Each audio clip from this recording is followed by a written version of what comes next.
দেখতে দেখতে 40 বছরে অতিক্রম করল শ্যামপুর থানার গোবিন্দপুর গ্রামের রঘুনাথপুর যুবক সংঘ। ইটভাটা শ্রমিক, কৃষি শ্রমিক সহ শ্রমজীবী মানুষদের নিয়ে 1983 সালে এই ক্লাব প্রতিষ্ঠিত হয়। সুবর্ণ জয়ন্তী বর্ষে রক্ষাকালী পুজো উপলক্ষে 22 মার্চ থেকে 26 মার্চ পর্যন্ত 5 দিন ব্যাপী মেলা অনুষ্ঠিত হয়। শত প্রলোভন সত্ত্বেও এই মেলা ছিল জুয়া বর্জিত। কবিগুরু রবীন্দ্রনাথ ঠাকুরের 2 বিঘা জমি ভাবনায় চিত্রায়িত এই মেলার অন্যতম আকর্ষণ ছিল। এছাড়াও ঐতিহ্য পরম্পরা বজায় রেখেছিল 3 দিন ব্যাপী যাত্রা অনুষ্ঠান। 4 দশকের বেশি সময় ধরে এই ক্লাবের সম্পাদকের ভূমিকায় সুচারুভাবে দায়িত্ব পালন করছেন মেহনতি মানুষের প্রতিনিধি প্রাক্তন প্রধান এলাকার মাস্টারমশাই দিবাকর মৈনান। প্রান্তিক বার্তায় জেনে নেব প্রান্তিক মানুষদের আরও কিছু কথা। খুবই গরিব, গরিব এবং খুব খেটে খাওয়া মানুষ, বুঝতে পেরেছি। এবার আমাদের এই ক্লাবের নাম রঘুনাথ যুবক সংঘ। এই যে রঘুনাথ, এটা হচ্ছে মৈনান বংশের একটা কুলদেবতা। সে মানে দেবতার নাম অনুসারে আমাদের এই ক্লাবের নাম হয় রঘুনাথ যুবক সংঘ।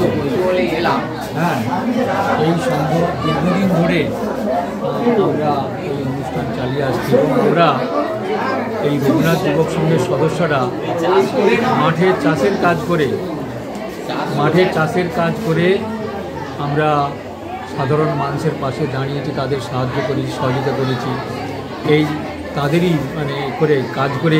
মাঠে কাজ করে তাদের অর্থ নিয়ে আমরা গরিব মানুষের যে ছেলে তার বই কিনে দিয়েছি, অসুস্থ মানুষকে কিছু সাহায্য করেছি এবং বিয়ে গরিব ব্রাহ্মণ সে এসে বললো, আমরা পঞ্চায়েত সমিতির সদস্য, যে আমার মেয়ের বিয়ে আটকে যাচ্ছে, আমার গুরুভাই দেওয়ার কথা ছিল, একটা সাইকেল দেওয়ার কথা ছিল, হঠাৎ সে দেবে না বলেছে, আমার মেয়ের বিয়ে বন্ধ হয়ে যাবে, তোমরা আমার বিয়েটা সাহায্য করবে না, বিয়েটা আটকে যাবে।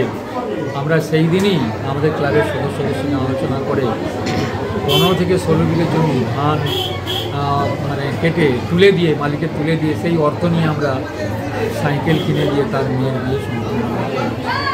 এবং সেই সঙ্গে সঙ্গে আমরা আমাদের যে ক্লাব সাংস্কৃতিক অনুষ্ঠান, সেখানে যাত্রা দীর্ঘদিন ধরে করে আসছি এবং তারপর থেকে আমরা যাত্রা প্রতিযোগিতা আমরা চালিয়ে আসছি।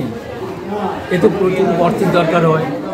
আমরা কিন্তু কোনো সরকারি সাহায্য পাইনি বা কোনো আমরা তোলাবাজি করিনি বা কোনো সরকারি সাহায্য বা এমন এখানে আমাদের কেউ নেই যে 10,000 20,000 টাকা সাহায্য দেওয়ার মতো সদস্য নেই। সম্পূর্ণ প্রান্তিক মানুষ, খেটে খাওয়া মানুষকে নিয়েই আমরা চালিয়ে এসেছি। এবং আমাদের কাছে প্রস্তাব এসেছে যে আপনাদের কোনো অর্থ লাগবে না, আমরা অর্থ দিয়ে চালিয়ে দেবো, আমরা এখানে জুয়া খেলাবো, এখানে ঢাপু বসাবো,